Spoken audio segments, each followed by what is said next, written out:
러시아의 대문호인 톨스토이가 쓴 소설 가운데서 짧은 이야기가 하나 있는데, 사람은 무엇으로 사는가 하는 그런 제목의 이야기가 있습니다. 그 이야기에 보면은 하나님께서 명하신 명령을 어기고 불쌍한 한 여인을 하늘나라로 데려오지 못했던 천사가 벌을 받아서 사람의 모습으로 세상에 와서 하나님이 내주신 숙제를 이렇게 그 질문에 답을 찾는 그런 이야기가 나옵니다. 그 가운데서 결국 깨닫게 된 것이, 사람은 사랑하는 마음, 남을 배려하는 마음, 그 사랑으로 사는 거구나 라는 것을 깨닫게 됩니다. 우리가 살아가면서 참 어려울 때, 힘들 때가 많이 있죠. 여러분은 어떨 때 가장 힘드십니까? 숙제가 많아서 힘들까요? 힘든 이유는 내가 혼자이기 때문에 힘듭니다. 내가 혼자라고 생각되는 그 순간이 가장 힘든 순간입니다. 아무도 자신의 존재를 이해해주지 않을 때, 기억해주지 않을 때, 그리고 나의 고통과 외로움, 수고와 슬픔에 대해서 다른 사람들이 무관심하고, 또는 그래 나도 잘 알아라고 말하지만 이해해주지 않을 때, 그럴 때 우리는 혼자임을 느낍니다. 혼자라고 느끼기 때문에 외롭고 힘듭니다. 예수 그리스도를 구주로 믿는 성도들, 신자들의 특권 중에 하나는 하나님께서 함께 하신다는 것이고, 그것을 확신할 때 우리는 두려움을 이기고 고난을 견딜 수 있으며 어려운 상황에서도 소망을 잃지 않게 되는 것입니다. 우리 눈에 보이지 않으시는 하나님께서는 여러 가지 방식으로 우리와 함께 하시는 것을 깨닫게 해주십니다. 말씀을 우리가 읽을 때 내가 너와 함께 한다, 우리 말씀을 통해서 보게 됩니다. 또는 우리가 기도하고 있을 때 하나님께서 우리에게 평안한 마음을 주시면서 하나님 나에게 함께 하시는구나 깨닫게 됩니다. 드물게는 신비한 경험을 통해서 또는 기적을 통해서도 하나님이 나를 지켜주시는구나 우리가 깨닫게 되기도 합니다. 하지만 가장 구체적이고 또 일반적으로는 우리 주위에 있는 사람들을 통해서 하나님께서는 우리를 돕고 또 위로하시고 격려해 주십니다. 예수님을 믿고 신앙생활하는 크리스천들이 서로 협력하고 격려하고 위로하면서 하나님 기뻐하시는 삶을 살도록 하나님께서는 교회를 세워주셨습니다. 그래서 교회는 서로 사랑하고 협력하고 위로하고 격려하는 그런 공동체가 되어야 합니다. 세상에 많은 사람들이 하나님을 알지 못하는, 교회를 알지 못하는 사람들이 교회를 보면서 어떤 생각을 하고 있을까요? 교회는 사랑하는 공동체야, 그렇게 생각하고 있나요? 근데 불행하게도 그렇게 생각하지 못하는 것 같습니다. 많은 교회들이 싸우고 또 여러 가지 문제로 서로 다투는 모습들, 좋지 않게 보여서 교회의 본질들을 제대로 전하지 못하고 있는 것 같습니다. 우리가 신앙생활을 하는 데 있어서 오늘 본문 말씀을 통해서 함께 있는 지체들, 하나님께서 교회를 통해서 함께 우리에게 붙여주신 여러 사랑하는 다른 성도들, 그들의 소중함들을 오늘 말씀을 통해서 함께 살펴보고 서로를 귀하게 여기고 위로하고 격려하며 믿음과 소망과 사랑으로 세워가는 아름다운 교회가 될 수 있기를 바랍니다.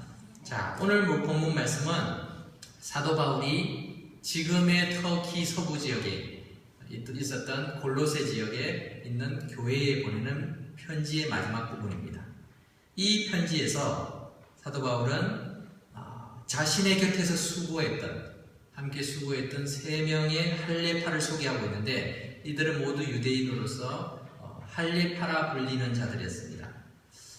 바울이 할례파라고 굳이 언급하고 있는 이유는 그들이 처음에 예수님을 믿었을 때 자신들이 가지고 있던 고정관념을 깨트리지 못하던 사람들이기 때문에 그렇습니다. 여러분, 할례파라는 사람들이 어떤 사람들인지 아십니까? 유대인 남성들은 모두가 할례를 받습니다. 그리고 그것을 소중하게 생각하죠. 왜냐하면 하나님의 백성이라는 언약의 증표이기 때문에 할례를 꼭 받아야 되죠. 근데 할례파라고 말하는 이 그룹은 좀 다릅니다. 유대인이라고 해서 다 그런 것이 아니라 유대인들 가운데서 예수님을 믿고 크리스찬이 된 사람들이 있어요. 크리스찬이 되었는데도 우리는 여전히 할례가 중요하다고 생각하고 있는 거예요. 그래서 너희 다른 이방인들, 유대인이 아닌 헬라 사람들이나 로마 사람들이 예수님을 믿고 크리스찬이 되어도 당신들도 할례를 받아야 된다. 그래야 하나님의 백성이 된다. 라고 주장하던 사람들이 할례파입니다. 자기의 출신과 문화, 전통, 그리고 규범만이 옳은 것이라고 생각하던 그 고정관념 때문에 타민족을 무시하고 또는 열등하게 생각했던 이 할례파들이 사도 바울을 통해서 예수 그리스도의 복음, 진정한 구원은 믿음으로 말미암는 것이다. 이것은 하나님의 선물이다. 라는 것을 배우게 되면서 이들에게 변화가 일어났습니다. 수많은 할례파의 사람들이 있었지만 이 세 사람은 변화가 된 사람들이었어요. 그래서 사도 바울이 그들은 할례파이나 이들만큼은, 이 세 사람만큼은 하나님의 나라를 위해서 함께 역사하던 자들이다 라고 지칭하고 있는 것입니다. 하나님의 나라를 위해서 섬기고 수고하며 함께 일하는 좋은 동역자들이 되었습니다. 오늘날 교회 내에 할례파에 해당되는 사람들은 어떤 사람들일까요? 자신의 육체를 신뢰하는 자들. 할례파가 그런 사람들이에요. 자기 육체에 있는 그 상징을 가지고 자랑하면서 나는 할례파다. 할례를 받은 자다. 그렇게 이야기하는 것처럼 자신의 능력만 믿고 자기의 지식이나 경력이나 자기의 직분을 앞세우는 자들은 오늘날도 할례파에 해당된다고 말할 수 있을 것입니다. 또는 속은 변하지 않고 시커먼 모습으로 그렇게 있으면서 겉으로는 경건한 척, 외식적인 삶을 사는 자들도 여전히 육체만을, 겉모습만을 자랑하는 할례파의 모습을 갖췄다라고 말할 수 있을 것입니다. 뿐만 아니라 먼저 신앙생활을 했다는 이유로 또는 내가 신앙생활을 더 오래 했다는 이유로 기독권을 내세우고 있다면 우리 역시 할례파에 해당될 수 있습니다. 교회 안이나 밖에서 끼리끼리 뭉치면서 그룹을 조정하고 파벌을 형성하면서 우리 그룹에 끼우려면 이러이러한 걸 해야 돼. 우리 그룹에 끼워주려면 당신 나한테 잘 보여야 돼. 이런 모습으로 파벌을 조성하고 있다면 우리 역시 할례파에 해당될 것입니다. 이런 모습들은 잘못된 것이죠. 그런 모습들이 교회를 병들게 만들고 세상 사람들로 하여금 교회를 손가락질하게 만들게 되는 이유가 됩니다. 중요한 것은 하나님의 복음은 그러한 모습을 가진 사람들조차도 바꾸는 힘이 있었다는 것입니다. 그래서 오늘 3명의 사람들이 비록 할례파로서 신앙생활을 시작했지만 그들은 하나님의 나라를 위해서 함께 동역하는 사도 바울의 귀한 동역자가 된 것입니다. 그렇기 때문에 우리에게도 소망이 있습니다. 사랑하는 성도 여러분, 우리 역시 부족하고 모자라는 부분들 많이 있죠. 스스로에게도 그렇게 생각될 수 있고 우리가 다른 사람을 볼 때도 그렇게 느껴질 수 있습니다. 그런데 그러한 모습들을 가진 우리들을 하나님께서는 함께 모아주시고 함께 있음으로 함께이기 때문에 행복할 수 있게 하셨다는 것입니다. 우리와 함께한 사람들이 참 소중합니다. 그런데 우리와 함께한 사람들은 다 우리와 다릅니다. 여러분 좌우에 있는 분들을 한번 살펴보십시오. 여러분과 똑같은 사람이 있습니까? 지금 보세요. 저 사람 나랑 정말 똑같다. 있을까요? 없어요. 한 명도 없어요. 심지어 쌍둥이도 다르다고 합니다. 일란성 쌍둥이도 달라요. 다른 점이 있죠. 근데 다른 것을 틀리다라고 말하면 안 돼요. 저 사람 나와 다르니까 좀 틀렸어 라고 말하는 순간 그 사람이 틀린 겁니다. 바울과 함께 했던 사람들도 다 다른 배경을 가졌고 유일한 공통점이라고 가지고 있었던 것이 할례파라는 거예요. 그것도 참 문제가 많은 것인데 그걸 공통점이라고 가지고 있었던 거예요. 그런데 예수님을 믿으면서 신앙생활을 하면서 교회를 섬기면서 복음을 전하면서 이들이 바뀌어갔어요. 그래서 서로의 다양성에도 불구하고 그들이 동역할 수 있게 된 것입니다. 이들이 하나님의 나라를 위해서 수고를 했는데 여기 세 사람이 나오고 있습니다. 아리스타고, 그리고 바나바의 생질이었던 마가, 그리고 유스도라는 예수, 이런 세 명이 나옵니다. 이 세 사람을 우리가 한 사람씩 살펴봐야 되는데 시간이 많지 않기 때문에 간단하게 보려고 합니다. 아리스타고라는 사람은 마게도냐 사람입니다. 사도 바울의 전도 여행 때 예수님을 믿게 되었고, 그리고 사도 바울을 열심히 따라다녔습니다. 시종일관 끝까지 충성되게 따라다녔습니다. 그래서 에베소 지역에서는 바울이 잠시 없는 틈에 바울 때문에 바울을 대신해서 폭도들에게 잡혀가지고 이렇게 억류된 상태에 있기도 했습니다. 생명 위협을 느끼기도 했습니다. 그뿐만 아니라 바울과 함께 그리스까지 여행도 했고, 또한 로마로 잡혀서 포로의 신분으로 가는 바울을 따라갔습니다. 따라가서 성경에 보니까 함께 갇힌 자 되었다라고 표현하고 있습니다. 사람이 어려움이나 위기가 닥치면 자기만이라도 살고자, 피하고자 하는 게 본능입니다. 아무리 의리가 소중하고 또 명분이 있어야 되고 하지만 그래도 내 앞에 어려움이 있으면 피하고 싶은 게 우리의 마음이죠. 그런데 아리스타고는 그러지 않았습니다. 그는 자원에서 포로로 로마로 압송되고 있는 바울을 끝까지 곁에서 지켜주었습니다. 함께 했습니다. 이러한 사람들, 이러한 친구가 우리에게 있다면 얼마나 든든하고 위로가 되겠습니까? 아무리 힘든 순간에도 이런 친구나 동역자가 우리 주위에 한 사람이 있다면 우리는 외롭지 않을 것입니다.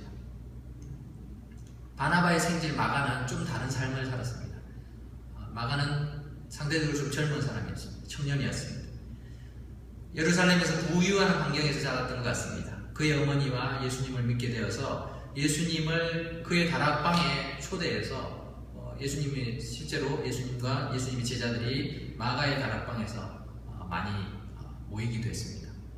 다락방 하니까 우리는 조그만 방을 생각하는데 그게 아니라 굉장히 넓은 방에 그냥 2층에다가 그렇게 방을 꾸몄기 때문에 거기에 120명 정도까지도 참 들어갈 수 있을 만큼 그렇게 큰 넓은 그런 집을 소유했던 것으로 보입니다.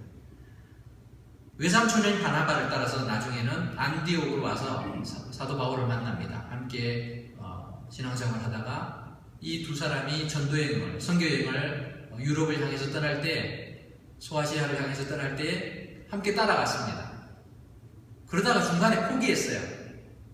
무슨 일인지는 알지 못합니다. 나는 그냥 돌아가겠습니다 하고 혼자 돌아와 버렸습니다. 예루살렘으로 돌아가 버렸습니다. 바울과 바나바가 전도여행을 다 마치고 돌아와서 또 몇 년 뒤에 다시 전도여행을 떠날 때 바나바는 자기 그래도 조카니까 우리 다시 데리고 갑시다. 바울에게 말했는데 바울이 반대래요. 그런 사람을 같이 데려갈 수 없다. 도중에 힘들다고 그만두는 그런 사람을 어떻게 이렇게 복음을 전하고 전도하는 일에 같이 데리고 갈 수 있겠냐. 안 된다. 거절했어요. 이 일 때문에 바나바와 바울이 서로 나눠서 따로따로 선교 여행을 떠납니다. 이처럼 바울과 마가와 이 사이에는 간격이, 틈이 생겼습니다. 바울은 마가를 신뢰하지 않았습니다. 그런데 10년이 지난 이 시점에 지금 골로새 교회에 편지를 보내는 그 시점에서는 마가가 바울에게 있어서 아주 중요한 사람이 되어 있었습니다. 그래서 나중에 디모데후서 4장 11절에서는 디모데에게 네가 올 때 마가를 꼭 데리고 가라. 마가가 내게 있어서 참 유익한 사람이다 라고 말할 만큼 마가의 삶이 바뀌어 있었습니다. 우리가 교회 생활을 함께 하거나 하나님의 나라를 위해서 다른 사람과 함께 일을 하다 보면은 내 마음에 들지 않는 사람이 있을 수 있습니다. 아니, 있을 수 있는 게 아니라 많죠. 내 마음에 꼭 드는 사람은 별로 없고 마음에 안 드는 사람이 훨씬 많습니다. 때로는 우리의 기도를 저버리거나 실망과 상처를 안겨주는 사람도 많습니다. 그런데 그러한 사람도 하나님의 은혜를 주시면 마가와 같이 바뀐다는 거예요. 근데 우리는 그것을 알지 못합니다. 그래서 한 번 다친 마음을 그 사람에 대해 다시 열지 않을 경우가 참 많이 있어요.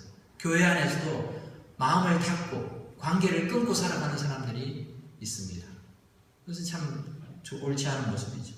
마가는 나중에 바울에게만 유익한 존재가 아니었습니다. 사도 베드로하고도 함께 지내면서 베드로의 통역을 감당하기도 했고, 나중에는 신약 성경의 두 번째 책인 마가복음을 기록한 아주 중요한 일들을 감당한 사람이 되었습니다.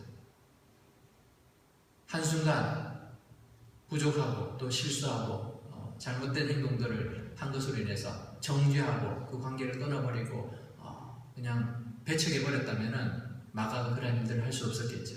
그 주위에는 그래도 격려해주고 도와주고 위로해주는 믿음의 사람들이 많이 있었기 때문에 하나님의 은혜로 마가는 이렇게 귀한 일들을 감당할 수 있었던 것입니다. 우리 주변에도 아직은 준비되지 않은 모습의 마가와 같은 이웃, 동료, 친구들이 있을 수 있습니다. 대화를 하거나 함께 일하면서 내가 기대한 것보다 더 실망을 주는 사람들이 있을 수 있어요.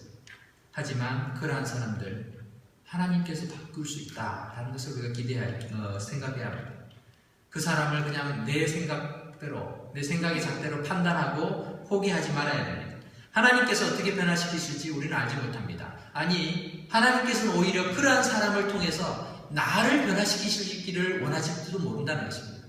그렇기 때문에 우리는 다른 사람의 연약함을 볼 때에 그것을 비난하고 정죄하는 것이 아니라 그를 위해서 기도해주고 도와주고 섬기며 나를 살펴보는 그런 기회를 삼아야 하는 것입니다.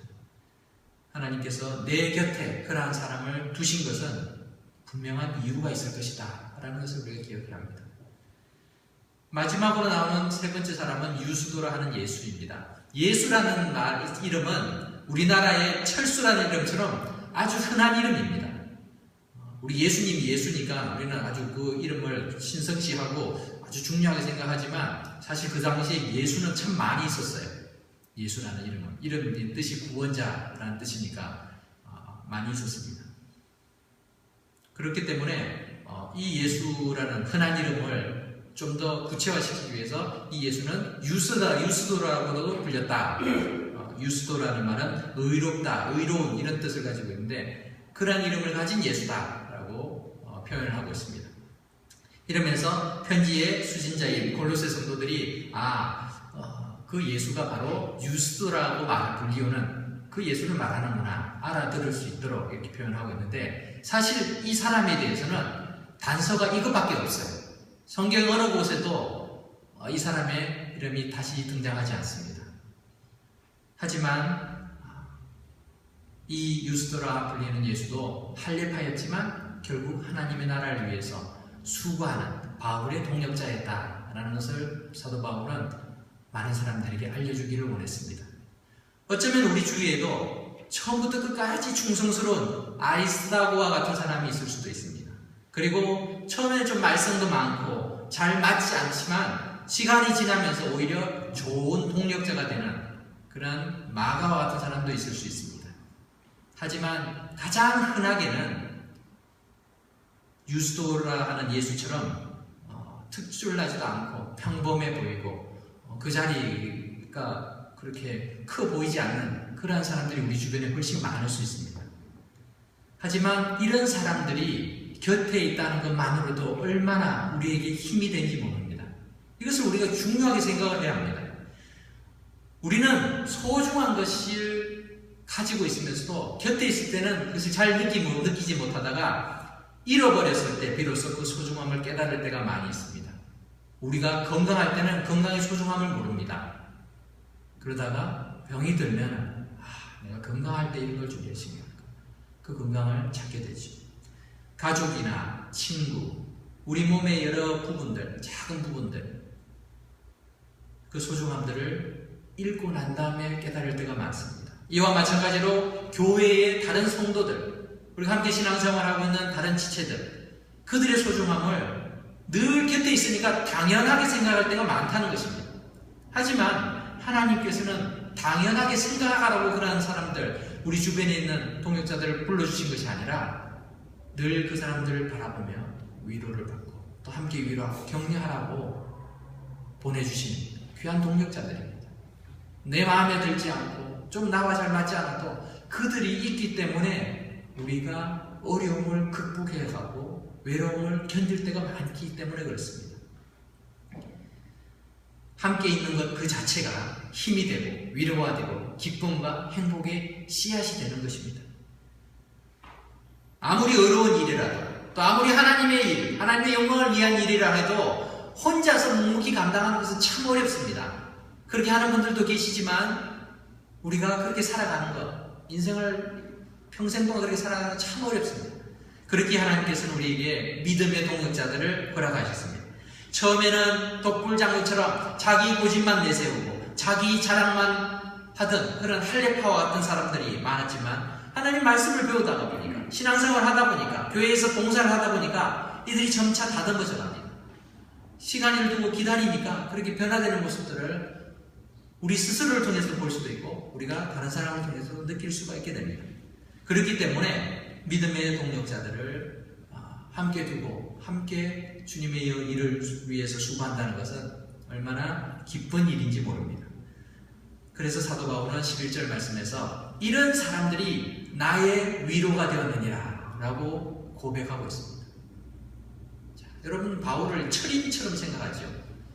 근데 바울도 그렇지 않았어요. 바울도 위로받기를 원했던 사람입니다. 그 주변에 있던 사람들이 그에게 큰 위로를 주었어요.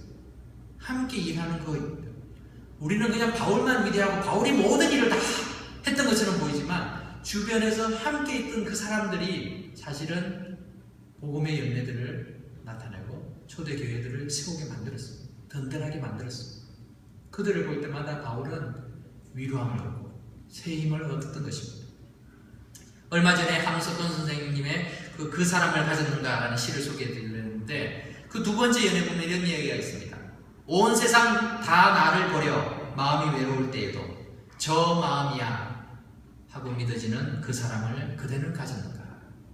세상의 모든 사람들이 다 나를 몰라주고 또는 나를 버릴지라도 한 사람, 나를 이해해주는 사람, 그 사람이 있다는 것 때문에 내가 행복하다. 그것을 표현하고 있죠. 우리 주위에 이런 동역자, 이런 친구가 있다면 얼마나 기쁘겠습니까?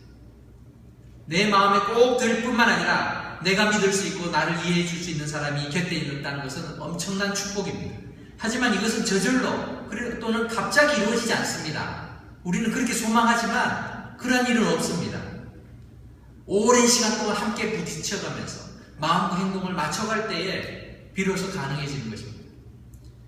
오히려 나와 많은 부분에서 다르지만 같은 신앙 안에서 같은 방향을 바라보면서 함께 걸어갈 수 있는 그러한 사람이 있다는 것, 그것이 우리에게는 소중한 보물이고 재산입니다. 비록 기질과 표현 방식이 너무나 다르다 할지라도 하나님의 나라를 위해서 함께 동역할 사람들, 내 곁에 있다는 것이 큰 위로가 되는 것입니다. 함께 있는 것이 얼마나 소중한지 우리는 잘 알고 있죠. 제가 아는 목사님 사모님이 젊은 분인데 미국에서 남편이 없이 혼자서 처음으로 운전을 해야 되는데 너무 두렵다는 거예요. 어떻게 누구 옆에서 와서 박을까 싶어가지고 운전을 하긴 해야 되는데 할 수가 없어서 어떻게 했는가 하면은 초등학교 4학년짜리 자기 아들을 뒤에다 태우고 자, 같이 가자. 네가 좀 잘 봐줘 하면서 운전을 했어요. 초등학교 4학년짜리가 무슨 도움이 되겠어요. 그런데 그 아이라도 같이 있으니까 용기가 생기더라는 거죠. 우리는 그런 존재예요. 나 혼자서는 무기력하고 힘이 없어 보이고 또 내 옆에 있는 사람도 무기력해 보이지만 함께 있으면 시너지 효과가 나타납니다. 그래서 믿음 안에서 서로 사랑과 선행을 격려하라 성경은 말씀하고 있는 것입니다. 하나님께서는 다양하고 또 다른 사람들을 우리 곁에 모아주셨고 함께 변화시켜서 하나님의 백성답게 살아가도록 훈련시키고 계십니다. 불완전하고 또 부족해 보이는 사람들이 함께 모이는 것이 어떻게 행복이 될 수 있을까요? 그것은 그 가운데 하나님이 함께 계시기 때문에 그렇습니다.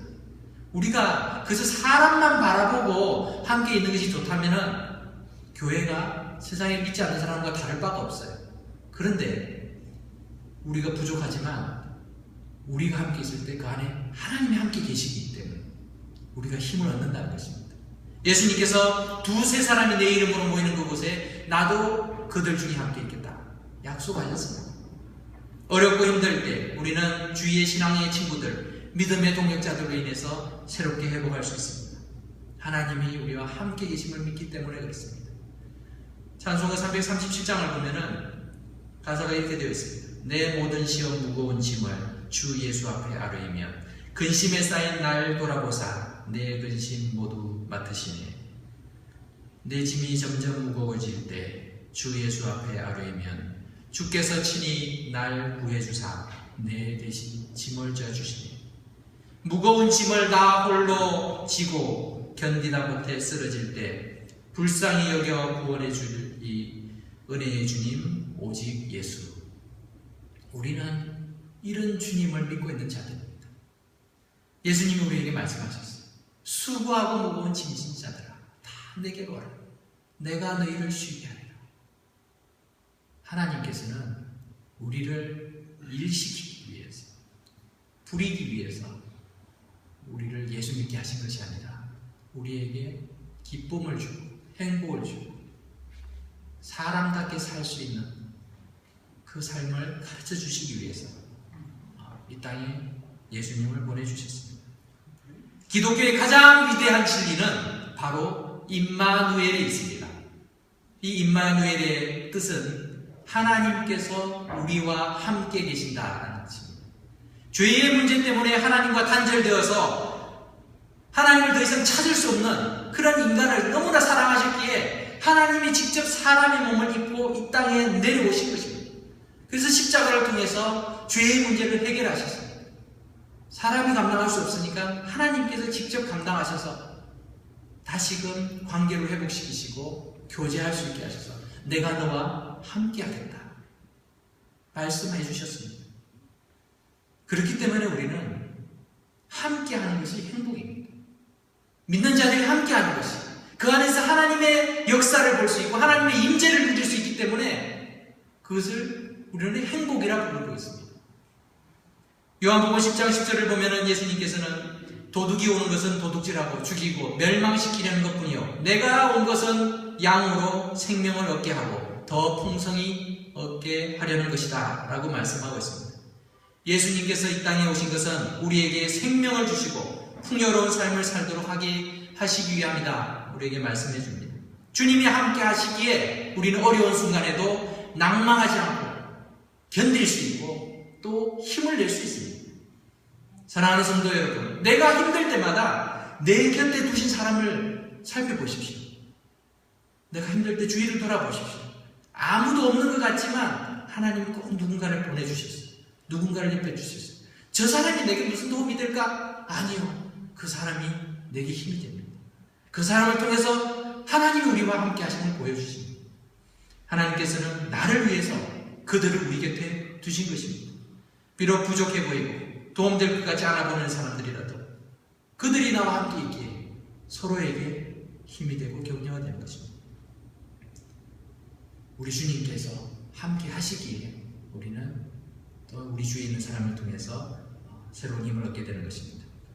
말씀을 맺겠습니다. 바른 신앙생활을 하기에는 참 어렵습니다. 그냥 신앙생활을 대충 하는 것은 쉽습니다. 나만을 위해서 나 중심의 신앙생활을 한다는 것은 쉽겠지만 하나님을 위해서 하나님 기뻐하는 모습대로 살아가는 것은 고달프고 힘듭니다. 하지만 주님께서 기뻐하시는 일을 위해서 수고하며 헌신하는 이 어려운 길을 나와 함께하는 이들이 있기에 우리는 행복한 사람이 될 수 있는 것입니다. 여러분 곁에 함께하는 다른 성도들, 그들이 있기에 여러분은 행복한 성도들입니다. 그리고 여러분과 함께 이 길을 가기에 저 역시 힘을 얻을 수 있는 것입니다. 그 무엇보다도 우리 주님께서 우리와 함께 하시기에 우리는 위로와 소망을 얻을 수 있는 것입니다.